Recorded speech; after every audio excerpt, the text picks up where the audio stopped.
I'm Matthew Buckley Smith, and you're listening to SLEERICKETS, a podcast about poetry and other intractable problems. This week I'm speaking with Philip Metris. He is back, and he and I had a really terrific conversation. This is a poetry episode, but it is also an episode that touches on another obsession of mine and therefore the show's, namely belief and disbelief in God, among other things. So Phil is a practicing Catholic and I am a practicing nothing. So I made him read a William James essay about choosing to believe in God, and he made me read a bunch of Wallace Stevens poems about inventing an anti-religion while sneering at the idea of God. I had a terrific time talking with him. He also pulled a little bit of an Alice and interviewed me for some of it, and plenty of other things come up along the way. I'm going to be simultaneously releasing the second part of this conversation on the Secret Show feed. That is when we really get into the Stevens, as well as when Phil does a little bit of scriptural close reading, and we talk about the relative strengths and weaknesses of the three Abrahamic religions, and he answers some listener questions. You should go to sleerickets.substack.com and sign up for the Secret Show if you have not already. Put in your email address and I will give you a week's access for free. You can see what it's all about. But this episode, both halves we posted simultaneously, the first here on the main feed and the second on the Secret Show. Do also go check out Phil's most recent, he's written umpteen poetry collections, translations, and other books, but his most recent collection is called Fugitive/Refuge. So go check that out now. Again, it's Phil Metris, and he was kind enough to have a really frank conversation about belief, disbelief, and what is difficult and embarrassing about both of those possibilities. Oh, and very quickly, I am going to be this week, Friday, October 18th. I will be in Washington, D.C. at the ALSCW conference, giving a reading alongside Mary Jo Salter and Christopher Childers. So please do check it out. It will be at the Catholic University of America at 8:15 in Caldwell Hall, I think. You're supposed to be at the registered at the conference, but just come sneak in. All right, here is my conversation with Phil Metris. Again, go check out his book, Fugitive Refuge. Well, it's good to see you in person, if not officially meet you. Yeah. No, exactly. I was telling, who's I conferring with? It was somebody, I don't know if it's Jonathan Farmer or somebody, but Phil has like a very sweet, gentle, thoughtful voice, and he is an extremely sweet and thoughtful person. But you're like secretly like you're like another Ahmed Majmadar. Like you're built like a beast. Like you walked up to the microphone and like, oh, this is okay, all right. This is a Phil Metris that I know he would be very reasonable with me if we met in a dark alley, but I still wouldn't necessarily want to. I didn't know that Ahmed Majmadar was big. I guess he's right? He's actually not big in stature, but he is a very serious weightlifter. Oh yeah. Right. I will say he's less visually intimidating, though I imagine he's still a pretty ferocious arm wrestler.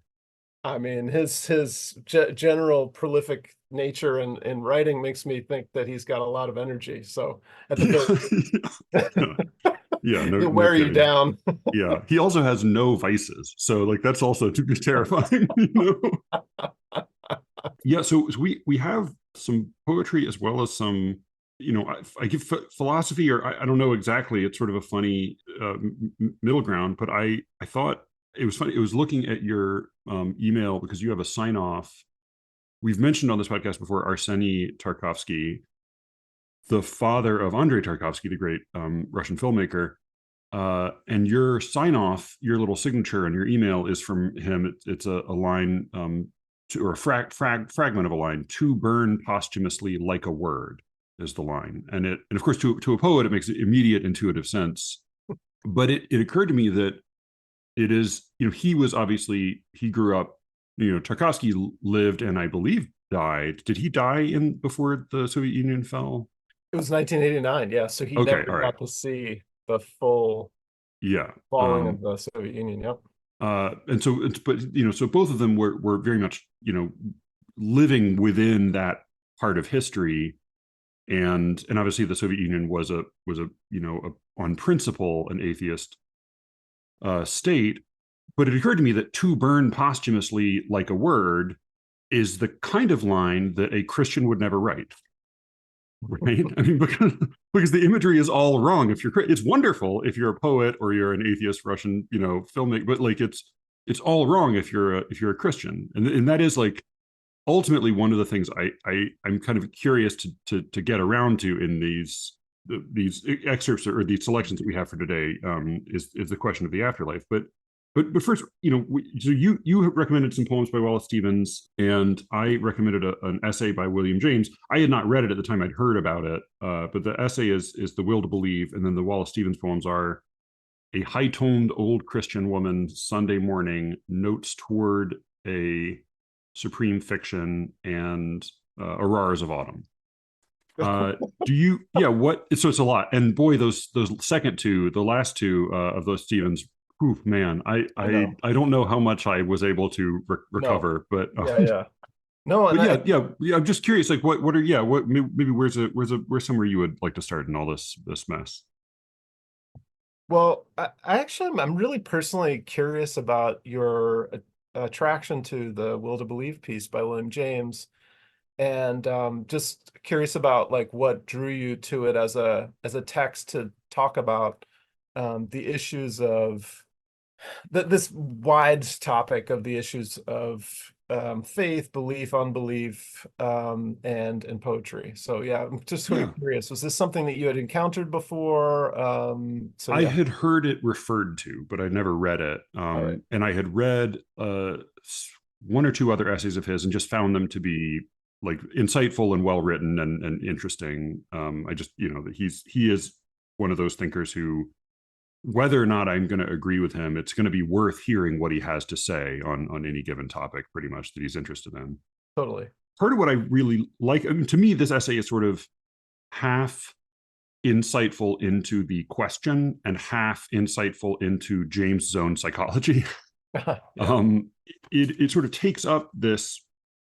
He kind of takes it as a given because he's speaking to the philosophical clubs of Yale and Brown universities in 1896, and he kind of takes it as a given that they're all atheists and that this sort of they're free thinkers. It would have been the term at the time, and they don't have to worry about all of this religious business.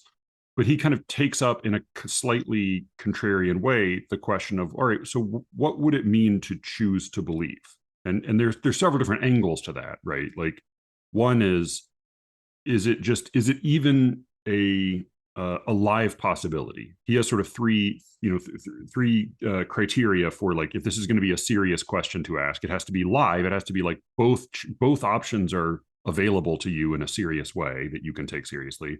It has to be actually an option. Like you have to actually be forced to choose between them rather than just two arbitrary unrelated choices that leave out other that are not complementary, that don't cover all or are not comprehensive. And then finally, it has to be like a significant decision. Part of what really interested me about this whole approach was that I think the way we talk about belief seems very sloppy. That we tend to mean multiple things by it and pretend we mean one thing by it. And I also find that in my own, like we corresponded a little bit of touching on this, that in our respective experiences, you are a practicing Catholic. Were you? I can't remember. Were you raised Catholic or was? yeah. Okay, yeah. So I was raised Catholic as well. And was it a practicing Catholic and a believing Catholic for a very long. I mean, still the majority of my life. Can I I ask think. you what Yeah, changed? please. I would love to know because yeah, Yeah, so I had so that, I mean, this is really the heart of the matter for me. I had a kind of a crisis being confronted. It's funny. This came up for me recently when I was in Cleveland, actually, in a funny way. But I was really overwhelmed with awareness of death in a way that I think is difficult to convey to people who have not experienced it. Because I think and especially, it's part of what I find. I mean, Stevens is so impressive. I sent Cameron some excerpts from some of these poems because he's so good with language. And yet I find him to be really insufferable very often. And a line like "Death is the mother of beauty" is a wonderful line that seems to me to be total bullshit. Um, like it seemed to me that's the line of somebody who has not actually stood as like one of my few really, he's actually a faithful practicing, he would call himself, I think, a conservative but not Orthodox Jew, from Baltimore. I actually saw him recently, but when I was going through this crisis at the time, I said something to him about it, and he said, "Oh yeah, you're in the shadow of the valley of death, or the valley of the shadow of death. Like that's where you are." Like he had in a way, like he had a way to understand it, and it's a legitimate thing. It's not just a thought experiment. And I think in that context, I got, I mean, I hesitate to say I gained, but I got a perspective on my own belief that changed my understanding of it. So that I saw my belief. I'm going to be careful because I don't think this is true for all people who believe in God. But in my case, what became very clear, sort of appallingly, embarrassingly clear to me, was that my belief in God was a was a was a sort of a Freudian wish fulfillment, was a way for me to, specifically for me to remain at the center of things, for me to remain a significant character that the universe gave special attention to and took note of, whether it's, both in the significance of my deeds and the significance of my existence and my soul, but also like in its cataloging of my petty sins and all of these things, that all of these were still ways for the universe to put me on stage in a meaningful role. And what became sort of horrifyingly palpable to me, and this is really where, like, if you haven't, the Atul Gawande line is, he calls it the existential slap. And like, if you have not experienced it, it is, I would advise not sniffing at it. Because my suspicion is that if you have not experienced it, it's coming. But it in that moment, it just became really horribly palpable and inescapable to me that I was not in any way at the center of things, that I was very accidental and sort of the proverbial like speck of dust, the creature on the surface of the turning rock. And which is not to say that like life lost its value for me. It was that death became ever present and terrifying. And I felt that. There's a line in Emma Klein has a weirdly good story we've mentioned on the podcast before called White Noise, which is of all things, it's a close study of the inner landscape of Harvey Weinstein in the 24 hours before his conviction.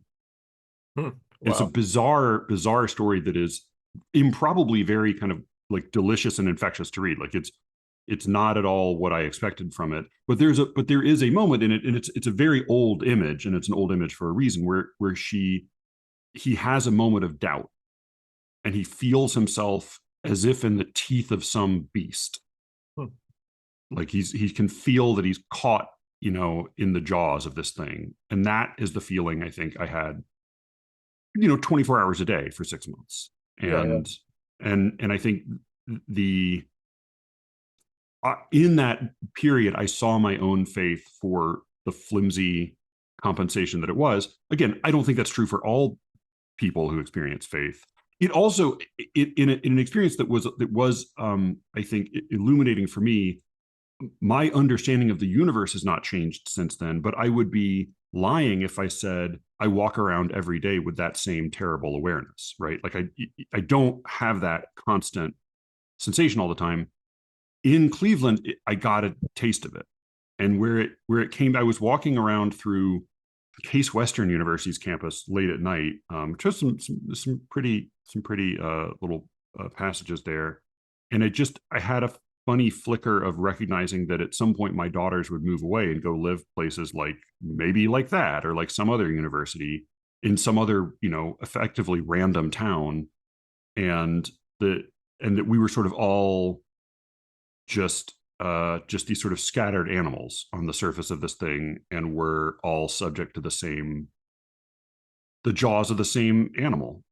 And I think like that, I got a for a night, I got that feeling back, and it was really horrible. And it reminded me, like, oh no, you have not been. It's not that you've been a brave free thinker living, in the face of death every day for the past 15 years or whatever it's been. It's that it fades. It's hard. You can't maintain it. You can't remain in that condition of panic No. all the time. But it is So, real, and when it comes back, it really has teeth. yeah.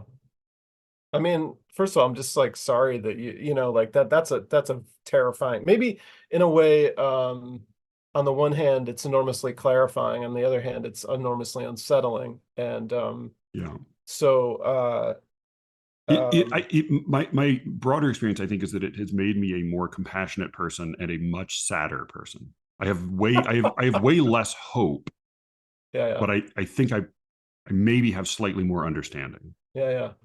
Well, I was quite moved, as I mentioned to you before, by your poem Creed for Atheists. And, I think like probably every normal person who has an ongoing relationship, a praxis with faith or belief or a church, Yeah. I have moved in and out of all Sure. manner of paroxysms of thought about it. But what I liked about it is what I like, what I appreciate about what you're saying, which is that, I mean, in a sense, all of us have to grow up, and Mhm. the faith of our childhoods will not serve us through our whole lives.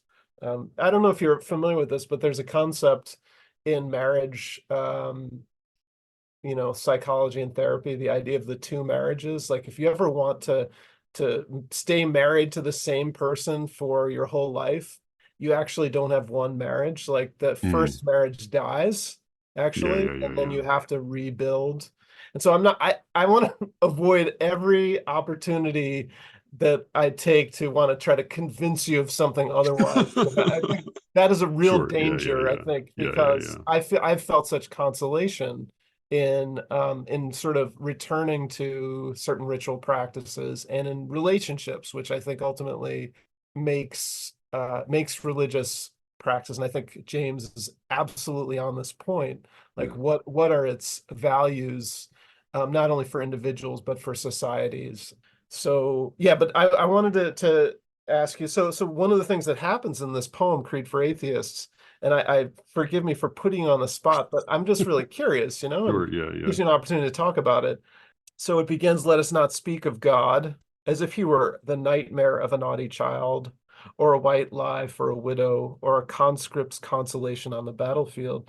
You're sort of peeling away all of those sort of fictions that sustain a certain idea of what God is for. God is going to tell you you're a bad boy or a good boy. Right. Yeah, yeah. God is going to console the widow for her loss. God is going to give the terrified soldier some belief that maybe this isn't the end and this is Yeah. hell or whatever. So it really does this great job of sort of saying like, okay, let us instead be awed by the nothingness we've chosen not to be awed by. So interestingly, it's like a faith without a belief, which is to say, Yeah. like, that there's something wondrous about being alive, right? And then maybe that's the atheist's great spiritual attainment, which is to say, like, what if actually this is the only existence and there is Yeah. no afterlife? What can we say about the strange wonder that it is to just be alive at all? Yeah. Yes. Oh, for sure. And it in that early period of sort of deep panic and dread, and then like a slightly less acute version of that going forward. One of my frustrations was with a lot of contemporary atheist thinkers. So like this poem really is not a poem directed at people who believe in God. It's really a poem directed at atheists who speak in an insufficiently grave way about their topic.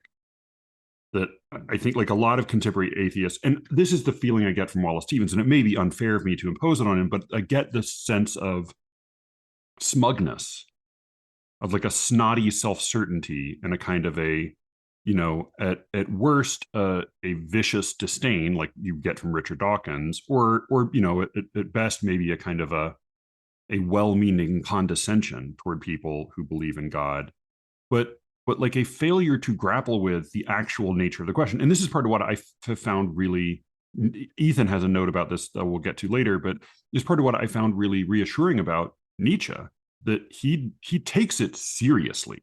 And I think like when I was sort of first grappling with all this, I found that it was actually religious people who were addressing the problem in a way that felt more legitimate to me, not because I agreed with their conclusions, but because I agreed with their stakes.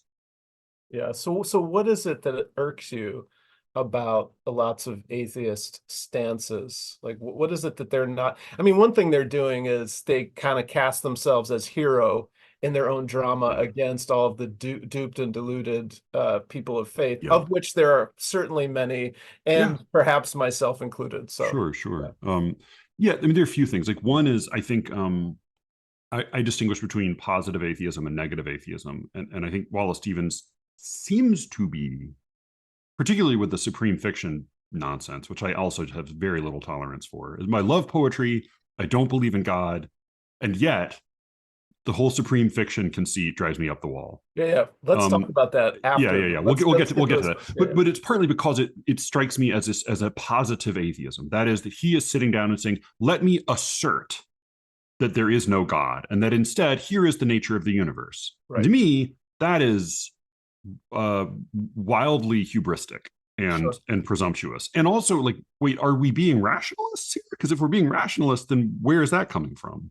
Mm-hmm. Whereas for me, atheism is very much a negative thing. It is a not thing. It is, I do not experience faith, and I do not encounter compelling grounds for pursuing faith, for leaping into faith, which is partly where I think James in the latter part of this essay, I begin to feel a little bit more like, okay, well, here I'm starting to hear you talk to yourself, William. and I'm no longer hearing you talk to the reader at large. But so I think like when atheists are either like the thought is like, oh, well, you believe in a man in the sky, and that's equivalent to believing in the flying spaghetti monster, and so everything you have to say is nonsense, and so let me straighten you out and say there is no God, and instead there's science, and there's this and there's that.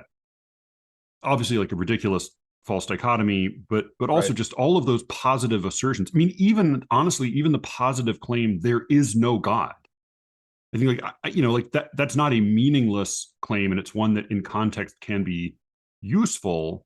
But if it's taken as a serious philosophical statement, then it's too far. It's presumptuous.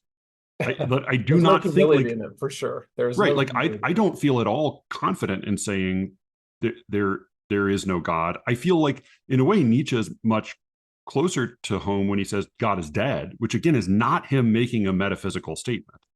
It's him making a sociological statement, meaning like in that, he was saying God was not an idea that could be taken seriously in Europe anymore. And you can argue with him on that, but that's a very different kind of statement than like, let me make a proclamation about the nature of the universe. I think like the other thing that really, really bugs me about atheists is that they will do a little bit. It's a little bit like, I want to be careful.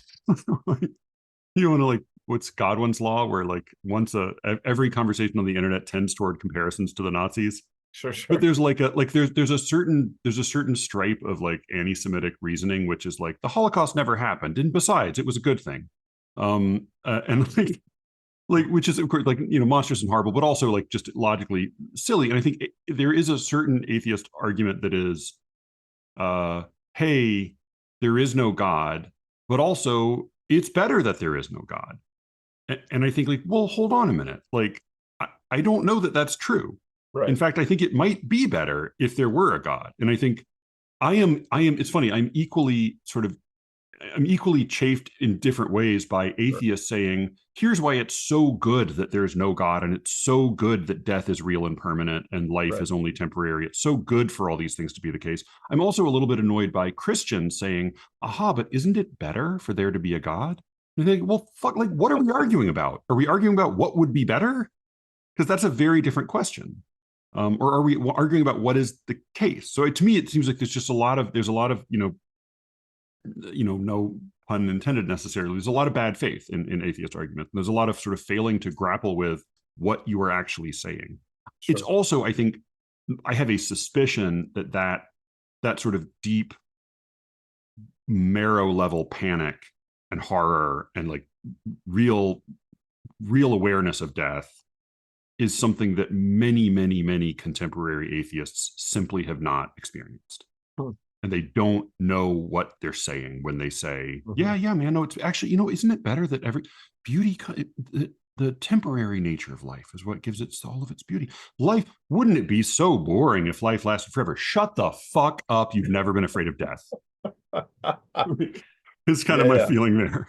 No, totally. So what I hear you saying is that atheists, some atheists, and I'm not going to disparage or put them all in a bag, but replace the belief in God with other kinds of religions, that is, say, other kinds of certainties, Mhm. which seem hollow in a sense because they're not grappling with the unknowability of things and the fundamental reality that we don't know what we don't know, you know? They're And doing the same thing I was. They're putting themselves on stage. They're making themselves central. Their sure, universe is paying attention to them. They just have used a different mechanism to get sure, there, sure. and so then they're contemptuous of the mechanisms other people are using to Yeah, perform yeah. the same function.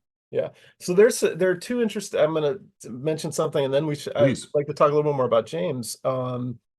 Dostoevsky famously had in, I believe it was the Brothers Karamazov, if Hmm. God is dead, everything is permitted, Hmm. which is his way of saying that the nature of God sort of anchors a kind of moral universe, and Sure. that if we dispense with this idea, then pure chaos is going to ensue, which is a Hmm. very Russian way of seeing the universe, and actually helps us understand why Putin is in charge there, which is to say that there's a deep fear of the chaotic impulse that is the anarchic impulse, which is part of human nature. Yeah, yeah. That better to have a dictator who's going to establish rules and control and order than to have people exercising their will as James would like. So there's something very cultural about that. But interestingly, the philosopher who's a bit of he's certainly a bit of a crazy person and says a lot of things. But Slavoj Žižek actually Hmm. reversed Dostoevsky and he said, if God is dead, nothing is permitted. And what he meant by that is that, in a sense, that there's always a need for some sort of structuring way of understanding our relationality to others. And I'm not going to get into his whole argument, but it's a very interesting thing. And I think it actually rhymes with what you're saying about atheism, that insofar as atheism becomes another orthodox form of religion, it fails to account for the things that it should actually account for, which Yeah. is the radical precarity and evanescence of being, the fact that if we are indeed just creatures on a dying star that disappear after our deaths, I mean that that's a lot to take in and to take on. Yeah. And how would it change the way we act, you know? Right. No, I mean, and not to my brother-in-law who wrote for the Harvard Lampoon was big. He would always say, like, don't literalize, never literalize a joke. That's all at risk of breaking his rule. Like, one of the images that comes to mind is a lifeboat. When the giant ocean liner goes down and all of those authorities are dead and you're in international waters, there is no law, right? There is no authority, there is no law. Anything goes in some sense, as well as the fact that, like, nobody is anywhere around, nobody is going to know. However, you're in a little boat with 10 other people, and you are profoundly, shockingly responsible for one another, and you are literally all in the same boat. And like in one sense, your moral duty has never been higher. It's just that it stands on no other ground than your own existence. And Mm, it's, I mean, I think to me, like that was the feeling, was like, oh God, we are, like, whether or not everybody else can sense it, we're in the same valley. right. And that's true for, and that like, and there, part of my thought with that poem is like, that's true for all of the people I disagree with one way or the other, like whether they're smug atheists or smug Christians or whatever, like it, my perception at least is that we're all here with the same giant fucking bird, circling overhead. And like they're, in that sense, I think like like a Christian construction, like, brothers and sisters becomes really profound. I mean, really, and really true in a deep way. Sounded kind of communist there. All right. Yeah, no, right, right. I mean, well, I mean, which like I find communism as like an historical movement to be really moving, right? Yeah. Like the idea that there are, because it's one thing if you're a crusader, it's one thing if you think that we're a martyr and you think that you're going to go to heaven for your cause. It's another if you think there is no heaven, there is no afterlife, Right. but you still will never live to see the promised land that you're pursuing, and yet you think it's worth dying for. Yeah. Although Even certainly the if it's Soviet profoundly Union. mistaken. I mean, like I Yeah. have great, that's, I find that very moving. Yeah. I mean, interestingly, of course, the manifestation of of communism as the Soviet Union, which is of course only one Mhm.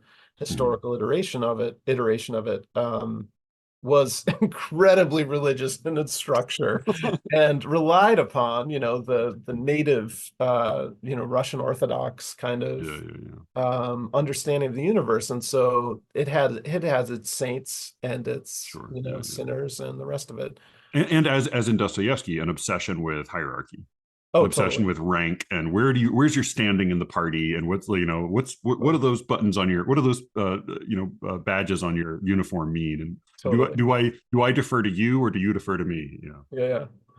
Well, and so we're in the Russian realm just for a second. I wanted to go Yeah. back to that initial quote that you saw Hmm. from my email, which was from a late Tarkovsky poem in which he wrestles with his own demise, his own death. Do you know this whole poem?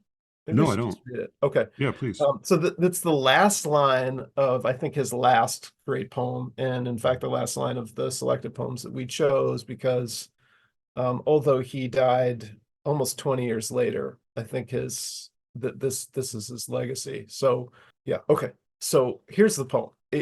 And it's in translation, so it's not going to capture the beauty of Russian. I'll read some of the lines in Russian, but he says, "My sight, which was my power, now blurs two invisible diamond spears.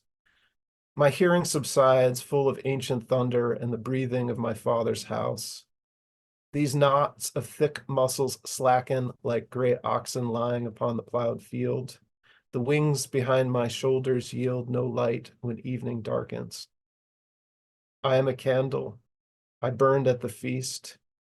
Gather my wax when morning arrives, so that this page will remind you how to be proud and how to weep, how to give away the last third of happiness, and how to die with ease, and beneath a temporary roof, to burn posthumously like a word." So it's his attempt to sort of wrestle with the demise of the physical body Yeah. before his ultimate death, and then to say maybe what he's tried to do his whole life, which was in the poems offer an alternate way of being in the world, how to be proud and how to weep and how to give away the last third of happiness, and then how to die, which is, I suppose, what the philosophers always say they're preparing us for. But this Yeah. last line to me is so beautiful and strange. The last two lines: "И под сенью случайного крова загорится посмертно, как слово." So it actually is a rhyming couplet at the very end. Um, Beneath a temporary or accidental shelter or cover or roof, beneath an accidental, temporary, cover a roof. To burn, zagarietsa, though, could also mean like to be lit. Like you could say that the light doesn't, when we say like turning a light on in Russian, you use the word goriets. So it just means shine or burn, because burn is the old, obviously lights before Right. they Yeah, always yeah. be burning. Fire was equated to light. Yeah. Yeah, and posmierna means after death, posthumously after death. And this is как slova. Slova means three things in Russian. Slova first means just like a word. Mm, Slova also means language, like all of language. right. And Slova also means the word, as in capital W. Ah, And like so, would that be the word that appears in the like a Russian translation of the Book of John? totally. Okay. Tarkovsky himself, born before the Soviet Union, has this really weird syncretic vision. And this is, I wanted just to make this aside that I was deeply uncomfortable with using God language and even thinking of myself as a Catholic or as a Catholic poet. But Mhm. when I went to Russia, all of these poets were talking about God, and I was totally freaked out. I was like, what? You can do this in poems? And it totally makes sense. It's a countercultural move Right. Yeah. Yeah. um, Yeah. Yeah. in a society that told you that there was no God. Right. And it was drawing upon deep, deep well springs in the culture, which says that an understanding of the world as a place of wonder and of mystery and of spirit was something that those poets held on to through the times of the other religion, right? The sort of communist religion. And so what I loved about that poem, and I'm sort of curious about your reading of it, is that in some ways he's very much a pagan Mhm. thinker as well as Yeah. one that Yeah. Yeah. has Yeah. some Christian dimensions to it. As maybe that's what you were picking up on, that you were wondering, like, this does not seem like a Christian Orthodox position to have. I mean, But it may also be that the ambiguity of burn and shine, but to shine posthumously. I mean, I guess posthumously is not a concept that feels essential, especially Christian in itself, because you're focusing on the wrong sphere. Like at this point, when death has happened, you go to this other place, yeah, yeah. but also just burn because of the imagery of hell. I think is Ah, something that yeah, I yeah. don't. But yeah, we can get to that. But yeah, if you would read it one more time just so I can hear it. Oh, yeah, sure, sure. Yeah. So the two stanzas. First stanza. My sight, which was my power, now blurs to invisible diamond spears. My hearing subsides, full of ancient thunder and the breathing of my father's house. These knots of thick muscles slacken like gray oxen lying upon the plowed field. The wings behind my shoulders yield no light when evening darkens. I am a candle. I burned at the feast. Gather my wax when morning arrives, so that this page will remind you how to be proud and how to weep, how to give away the last third of happiness, and how to die with ease, and beneath a temporary roof, to burn posthumously like a word. I am a candle I burned at the feast. Is that the Yeah, yeah, sentence? yeah. That is, yeah. For some reason, that in particular, I just find so moving. I Yeah, was a candle, or I am a candle. he says, I am a I candle. am a candle. I burned at the feast. But then also like gather the wax. Like this is, I'm getting toward the end. Yeah, yeah, I right, will, by the time you read this, it will be was right. Like right. yeah. Uh, Yeah, I'm laughing just because there's this feeling of fleshly melting that I think is part of aging, which is oh just yeah, yeah, right. Yeah, awful. like gravity and yeah, there's no Yeah, dignity. Yeah, in any of it. I mean, and that he does a nice job with just the description of decline in the first yeah, yeah, stanza. yeah. This goes back, you can, I mean, I know you're gathering your thoughts, but this goes back to that hunch that maybe there's something about the function of poetry being partly about consolation. Oh yeah. No, I mean, I think this is the what was I find so devastating about Cameron and I talked about this essay by Peter Zapfa, The Last Messiah, where he very explicitly says, oh, this too, even what I'm doing right now in writing this essay, The Last Messiah by me, Peter Zapfa, this is a consolation and a distraction. This is me tricking myself into thinking that something I do matters so that I Yeah, can think a little bit less about death. And I certainly think that I mean, like, this is, you and I in email exchange some, it was more just sentiment than anything else, but a feeling of like, there is sometimes some embarrassment or some hesitation in, our respective views on the cosmos that is difficult to discuss frankly and openly with peers because people tend to want to convince you. yeah, It's very difficult for people not either to say, either to reassure or congratulate you, or to try to persuade or bring you up. It's very difficult just to address the experience as it is. yeah, Um, and a thought I have had continually in recent years is that, well, as James points out, like, it's not as if I am some rigorous scientific instrument that is constantly testing every assertion and determining its truth value before aligning myself with it. I mean, first of all, like, I don't bother to have beliefs about most things. I just try to get through life. And when it right. comes to even lots of important things, I defer to people who seem to know better. And it is only with some of these kind of fundamental questions that it seems difficult to avoid having it seems as if it is sort of, it is important to me, for me, to have some thought about it. Now, while I do think that for me, believing in God was a self-serving kind of fantasy or compensation, I also think that is largely true of like pursuing a life in art. I think it's largely true of like posthumous ambitions in poetry. Sure. And if you write poetry and you don't have posthumous ambitions, like, either you are an honest to God, like, live spoken word artist or like pop artist, or you are a purely commercial creature, or you're lying, right? Like it's like, I think, maybe you could say theoretically you're writing purely to persuade, purely either like religious poetry or purely propagandistic poetry, in which case, like, I also then think, like, we've had this conversation before, but like, well, maybe consider some different tools if that's your honest goal, if that's your real goal. But I think like posthumous ambitions are really difficult to avoid in poetry, and I think they are it's totally the same kind of thing. So a question I have asked myself is, well, why is it that I am so devoted to a thing that I think James brings up in this essay that is really worthwhile, is the fear of being duped.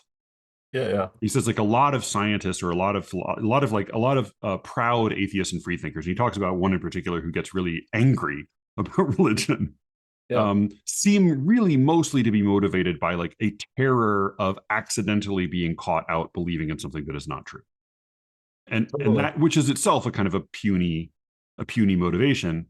But what's true, like, the truth is, like, it's not that's not what I feel. Like, I'm sure plenty of things I believe are wrong, and like, that's not the thing that especially motivates me. So if I humor myself by effectively believing in poetry, why do I have the special, why do I recoil in this particular way from faith in God? And, Yeah, and I have some thoughts about it, but it is a live question for me. yeah. I mean, have you replaced Catholicism with poetry, basically? Oh, I mean, yeah, I think it, it I framed all of my, because I definitely was as devoted to poetry before I stopped believing in God. The biggest difference, honestly, is that my poetry got better, and I think it for me, all of my, because art was deeply important to me, but it all existed within this framework of, and somebody's watching, and it counts, and so, like, I think the sense in which it counts or it matters shifted radically. Yeah. And it may be that some of those, that it may be like the and one thing I think Richard Dawkins, who is supremely annoying and just sort of like bitchy about all this stuff, one thing that I think he is insightful about is identifying the ways in which we can continually move goalposts. We'll say like, but well, actually, when I say, and this is something Elijah and I clash a lot about, where he'll say like, but when you say God, perhaps what you mean is your wife and daughters. I'm like, well, okay, fine, I believe in them, but like, what are we talking about here?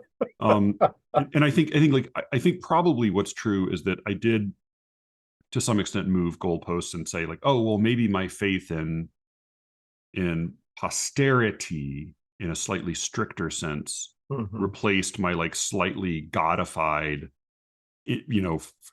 framing of the question when I was writing poetry and believing that I was writing poetry as like a special gift from God, a special thing that, I mean, even that construction, right? Like that's something I have been shocked by in some contemporary poetry. I've talked to Jonathan about this a little bit. People writing things like, it was Sharif Shanahan wrote about having like a near death experience in a car wreck and thinking like, what will happen to my gift? And then a voice said to me, but your gift will be passed along to someone else. And like Lucille Clifton has a similar poem. And I think like that is some of the stupidest shit I've ever heard. Like like you came, like you're that certain that you have this special mission given to you from God, but like don't worry, God will pass that special gift that he gave to you on to somebody else. What the fuck are you talking about? What nonsense? Like what ridiculous nonsense. So I think like that was very much the it was not that I didn't believe in poetry before, it was that I believed in it in that way. And I think Yeah. now it may be that I've slightly shifted goalposts. Also, part of me wonders like, is it possible to live without illusions? And I think probably not quite really, Yeah. at least not for very long. I think like either you live in a state of constant panic, which is just not sustainable, or you probably do have some illusions. And so Totally. then the question is like, all right, so are we choosing illusions? Are we? It's like the old the Churchill quip about, we've already established what you are. Now we're just negotiating price, right? Yeah. Misogyny aside. Totally. I mean, I think that in a weird way, if there's a kind of aporia at the center of experience, you're sort of on one side of that yawning maw of nothingness, and I'm on the other, right on the same kind of rim, which is to say, like, well, if in fact I do have this belief, then there's almost no reason for lyric itself. There's almost no reason for, because there's something I think advantageous about believing that the story of what it means to be yourself in the world is not determined, that writing becomes the site where you kind of create that meaning. And if you inherit all these sets of meanings, it became, I was just like, well then, where is me in all of that? I am just adopting this. Where is the particularity of my own sense of the universe in this? And that's something that I have not completely resolved. And obviously, there have been great religious poets throughout time, Mm-hmm. but there was something to me, not about the feeling like I may have been a dupe, but that I wasn't free in some sense. And so just a So certain, like yeah, you weren't free, and like your choices were part of a larger plan, like that in that way, or yeah, or that if I accepted all of the terms of this agreement of belief, that I was ceding some kind of fundamental freedom as an artist and as a human being. But I think that that's actually what James is getting at the very end, which is to say, like, ultimately the choice is required. Like yeah, where do yeah, you yeah, stand? Like, what is your right, life going to consist of? yeah, And there's no kind of like, well, I'm not sure, yeah. because that's a non-choice choice, right? Yeah, Um, there's a wonderful little passage he has where I think he does a really nice job of like he's basically saying like, you can't just wait for the evidence to come in, because like right. what about reality gave you the impression that the evidence always comes in and then gives you a chance to decide it? He says Are there not somewhere forced options in our speculative questions? And can we, as men who may be interested at least as much in positively gaining truth as in merely escaping dupery, can we always wait with impunity till the coercive evidence shall have arrived? It seems a priori improbable that the truth should be so nicely adjusted to our needs and powers as that. In the great boarding house of nature, the cakes and the butter and the syrup seldom come out so even and leave the plates so clean. Indeed, we should view them with scientific suspicion if they did. So, like, yeah, you're gonna have to, and he says later, he says, like, they're in all important transactions of life, we have to take a leap into the dark. Sorry, we have to take a leap in the dark. I still think that he, to some extent, performs a little bit of a sleight of hand in the way he applies that at the end. I think it's sort of like, hey, we can't know. So why not believe in this extremely narrow and specific and extraordinarily improbable particular line of belief in God and Christianity and the way the world works? Why not go ahead and subscribe to that? Because, hey, 6 of one, half a dozen the other. And you're like, well, not exactly. Like, I'm not sure it is 6 of one and half a dozen of the other. One of the things I really appreciate, so I've done a little bit of James reading, a tiny bit in grad school. I read Pragmatism and also an essay that sticks to me this day, which was called the Moral Equivalent of War. And what I see as a kind of commonality in all these Jamesian sort of philosophical stances is a desire not to become an absolutist, a desire as well to note the social functions of things rather than just whether or not they're correct. That actually, so in the Moral Equivalent of War, I think it's one of the best essays I've ever read in the context of thinking about war and peace. He says one of the issues, I hear a lot of talk about sort of disbanding the army and of, going on a peace path. He says, but we have to account for the social and cultural benefits of an army that have nothing to do with like defeating other countries, that it fulfills a societal function. Yeah.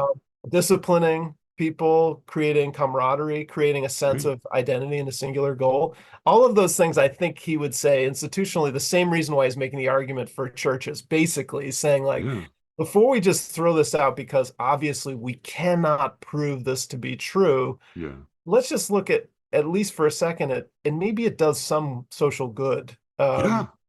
And like the very cynical version of that is like the Orwell's 2-Minute Hate and the war against the East and the war against it was, I forget the two different powers that you're always switching between. But James strikes me as one of those people that like in a world in which, say, like you lived in like a city state arrangement where you really probably need like a wise governor, philosopher, king. Like he seems like he would be my pick. Like he's the sort of guy where like I would, if you had to live under a dictator, you'd like it to be somebody like him, Yeah, totally. I mean, another thing, just to say, you set up the context that it was this address to these philosophical clubs and that they were likely free thinkers.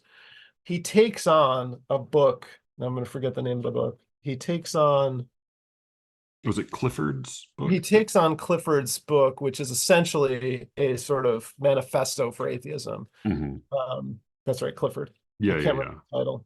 But in any case, he does a really good job saying like, hey, guys, I think we all understand that, it's most important. The reason is super important that we need to be able to base our realities on facts. And in fact, at that time, to be an atheist, I think was probably a fairly radical form of independence that people could take, because churches were so powerful and because religious thinking was so dominant and often so irrational about submission either to a specific authority or a specific text. And so there's a kind of, I think there's actually a little Protestantism in this too, that, like each of us has to engage in this journey of understanding, which is certainly part of the underpinnings of our own country. But ultimately he'll say, okay, he has the kind of humility, I think, as you said earlier on, that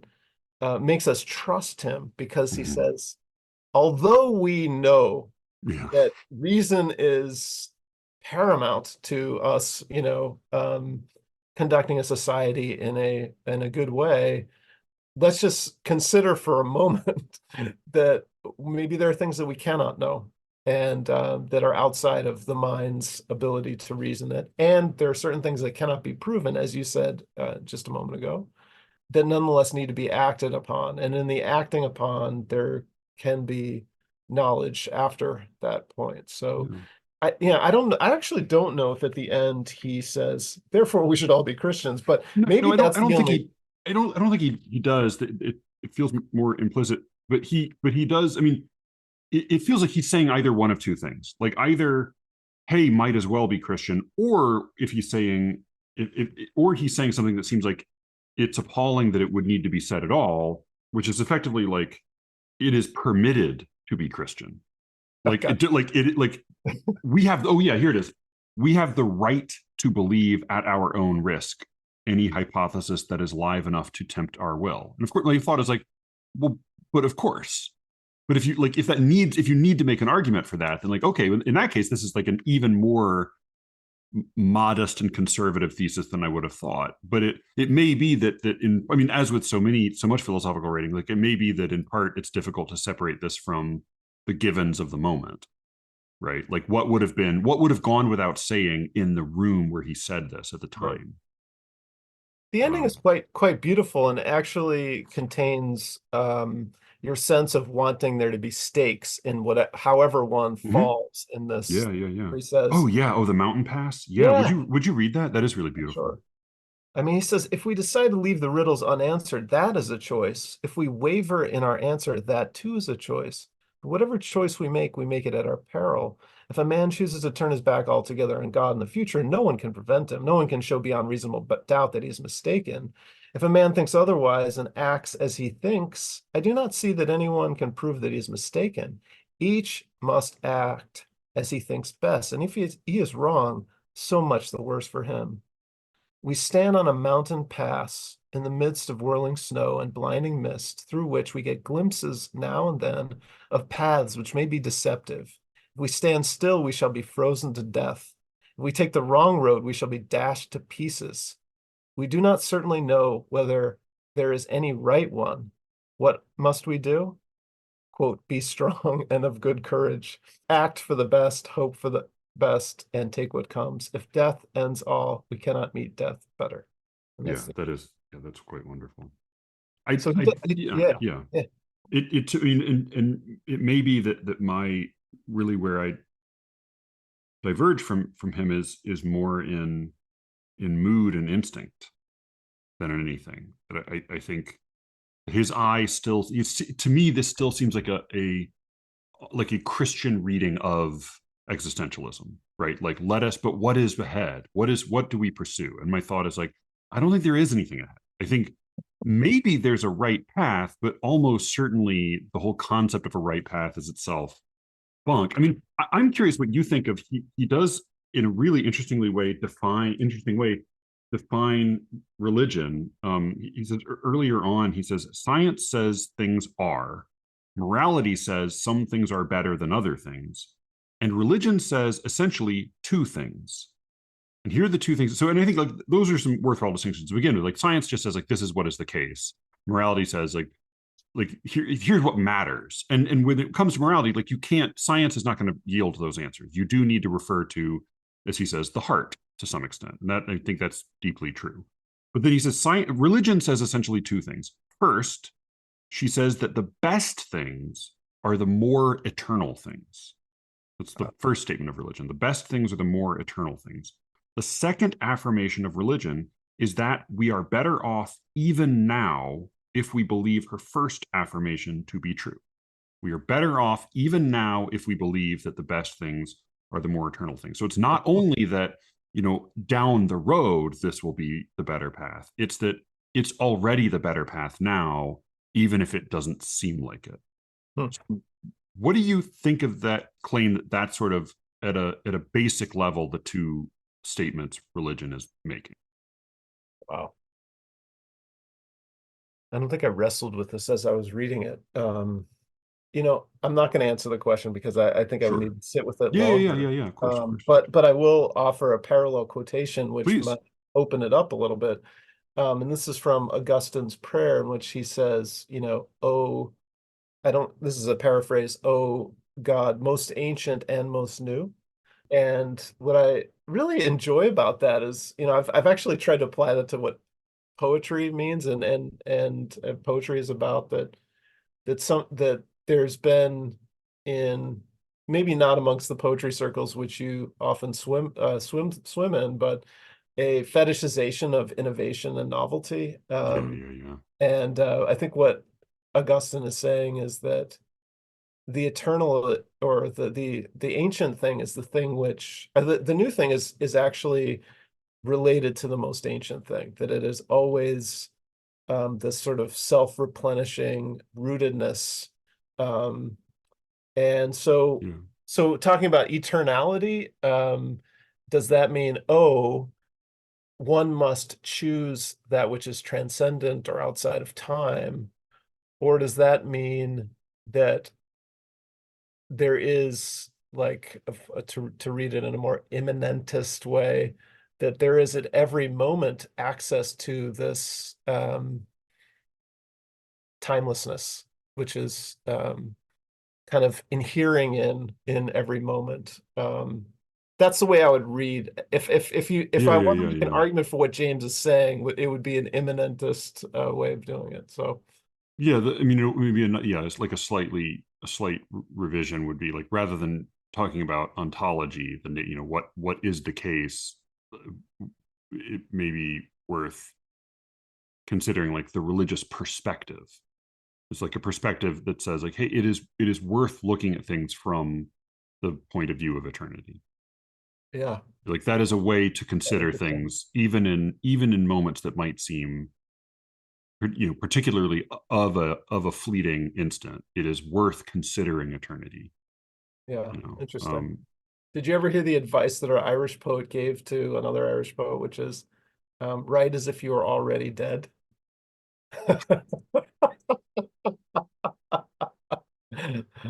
Which assumes posthumous consciousness, of course, but right? Yeah, yeah. I don't know. It sounds very Irish. I don't know. I don't know what I think of it as advice. yeah, I'm not sure I do either. It Yeah, seems wrong to me, but it sort of right. opened up a space for me thinking about different ways of approaching reality. Something I have been, and I've been on a kind of a Freudian kick lately, but like something I often find that like when I have a very strong, slightly irrational response, that can be a good, it can be a good like place to catch leverage with a crowbar to open up like what is actually going on in my head. Yeah. And I found myself, there are plenty of contexts in which I will not only not dispute, but even like temporarily endorse or embrace religious language. And I think it's totally like pro-social and healthy and compassionate and reasonable to do so. If a homeless person says, God bless or something, like if you're at a, in a religious service, if you are at a funeral, if you're dealing with somebody in dire strait, like there are all of these places in which I think it is it I won't introduce religion, but I will. I totally understand and accept and even embrace its role in other people's lives, and I think that's totally fine. I would never be like a one of those shitty atheists who's don't say God bless me, because there isn't, like, all right, okay, like shut the fuck up, like what are we doing here? Even, I mean, to some extent, I even like, not that our there's a whole weird history with all of our country's mottos and when various flags and language got introduced, and even the like I didn't know like the under God and the Pledge of Allegiance was added in much later, like so. Hippies, yeah. So like on the one hand I get annoyed when atheists get really up in arms about little things like God being mentioned on the penny or something, but I also think like, all right, there's some religious dingbats who've had some weird hand in our government at times. But then I was watching a TV show the other day where a guy was comforting this woman because her husband was killed, and and then in his car, he was comforting her, and she was not religious. There was no religious conversation at all. But then he went back to his car, and he was quietly alone in his car praying for, God, help her see your plan. And in that moment, it made me fucking furious. Like, in a way that I think had he said, like, God has a plan, that would have been so clearly inappropriate to say to the grieving widow in that moment that it would have been a different thing. But like, had he offered some religious sentiment to her in the moment, I think it would have felt totally understandable. For some reason, him alone in his car referring God to go like help her see the wisdom of the larger plan made me so angry. And I think that's part of where I think my mood and my instinct are different from James's. And I think that it's not that you're right. Like, I can never disprove the existence of God. What a ridiculous undertaking that would be. Boy, I think it is. I think because we live near train tracks, I think that train has just been going like bananas ever since we started recording. I hope it's not too loud in the. I don't hear it at all. Oh, you don't? Okay, good. All right. I hope it's not terribly loud. I think we all have arbitrary beliefs. We all, like we conflate belief in like uh opinion that or like conviction that something is, or knowledge that something is. Like we smear and we conflate all these terms, and we use them very sloppily. And I don't think that any of us is a perfect rationalist. And Ian, like, honestly, if you've ever been around a perfect rationalist, they're insufferable. They're the worst. Like, you can't have a conversation with those people. But I think that there is I think when confronted with the inarguable parts of our existence, like when we're confronted with the sort of the hard edges of fate and existence and pain, and it's like when like certain kinds of philosophers will try to argue that like, but pain is actually an illusion. You're like, what are you talking about? It's not like, maybe it is many things, maybe, but like it's not an illusion. And I think similarly with certain religious sentiments, my feeling is like, believe what you want to believe, and like maybe it's even better. In fact, I tend to be of the opinion that it would be better to believe in God. Like, A, it would be better if God existed, and B, it would be better for me as a human being, as a psychological creature, as everything, except I'm not totally sure about writing. In my own case, it would be almost certainly better. I would probably live a better life, a healthier life, a longer, like, if I believe in placebo God. effect. Yeah, I think I think there's a lot there, but it does seem to me, in context in which we are confronted with sort of the hardest, most inarguable edges of our existence, there is something that feels a little bit obscene about the impositions and the confidence of certain kinds of faith in sort of writing off death. And like, to me, like, there is something obscene about the concept of martyrdom. I mean, I was raised to absolutely revere martyrs, and I still have enormous, just like bone deep respect for people who permitted themselves to be killed, often in horrifying and excruciating ways, for what they believed in. Like, I mean, it's impossible not to be deeply moved by that. But the premise behind it is nightmarish to me. And similarly with like heaven and hell. Like, I was thinking about hell earlier today and thinking like, the only good reason to teach someone that hell exists, the only good reason is that it is if it's true. Right? Like, that if you truly believe it true, or if it actually is true, which I think it still seems improbable, then like that's truly the only good reason to teach it. Because as with like the Indian caste system and the particular notion of reincarnation as they subscribe to it, like, there is a really, I mean, I think like hell is in itself a sort of an evil. The Indian vision of reincarnation as it interacts with the caste system is a slightly more complex evil, in that it's teaching people things that will help them remain cooperative. False consciousness, yeah. Yeah. But I think like there are, to me, in a way, and this may be where there is something condescending in my own outlook. I think like when people bring up religion at the mountain pass, in a way, I think like, no, that like, this is, save that, like, stow that. That's not like, to me, it would be a little bit like if we were in that moment of extremis, if I were visiting the widow and I were to say, in a way, he lives on in his language. You're like, this feels like not appropriate. It feels like, Yeah. like, even if I believe that, even if he believed that, like, it's one thing if you're offering what seems really to be consolation, but in another sense, it feels like it is denial of the reality of the moment. And the pain. And I think that's where like just my instinct diverges from him at the end. Yeah, for He's sure. still looking like, to me, hope is almost always good for us, but there are cases in which it feels a little bit obscene. Yeah. I remember when my grandmother died, she was dearly beloved by all of her many brothers. This is Lily Boulis, my dad's mom, and her younger brother, who was, an incredible guy, but also was a talker. He came up at everyone was having an opportunity to say something, eulogize Lily's passing, Lily's life. And he goes, Lily is not dead, she's among us right now. Yeah, And my uncle behind me goes, then why are we here? yeah. Um, can I read the end of, do you know 90 North by Jarrell? I'm sure you Oh, love I it. love it. Yeah, I love it. Yeah, It's yeah. wonderful. Yeah, I Yeah, mean, this is very much on that yeah. subject, which is Would you just read the poem? Because I think the whole poem. Sure, people might sure. not. Yeah, Yeah, it's a wonderful poem. Yeah. yeah, He, again, I think, as Jonathan has pointed out before, like he may be at his best when he's writing in the voice of women and children.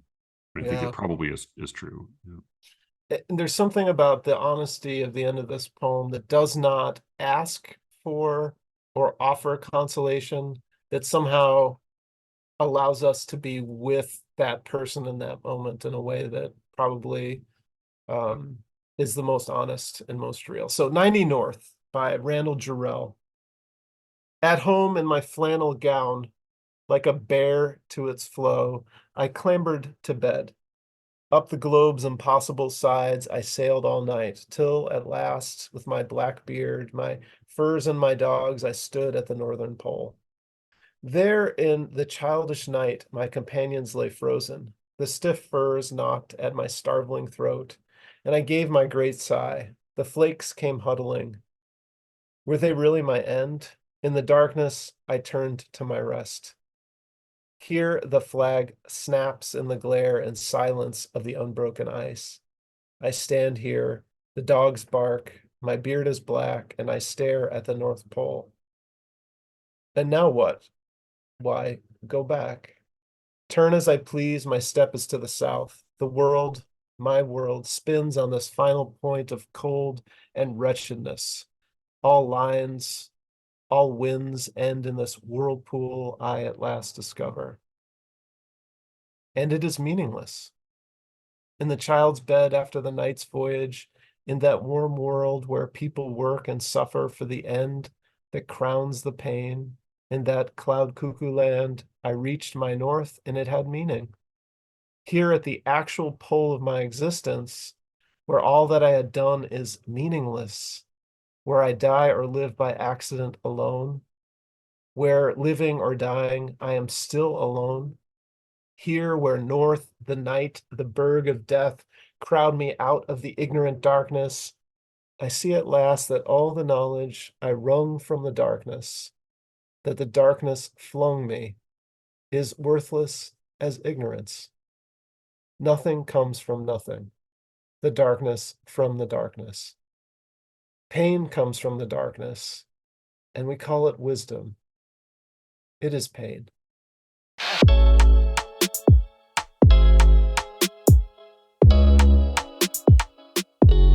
That was the first half of my conversation with Phil. Go check out his book, Fugitive Refuge, now. And you can hear the second half of our conversation up on the Secret Show feed now. Go to sleerickets.substack.com and sign up today. I'll give you a week's access for free if you put in your email address. And after that, it is pretty fucking cheap. So come check it out. Thank you for listening. You can reach me, as always, at sleerickets@gmail.com. And with any luck, I will be speaking to you again very soon. Until then.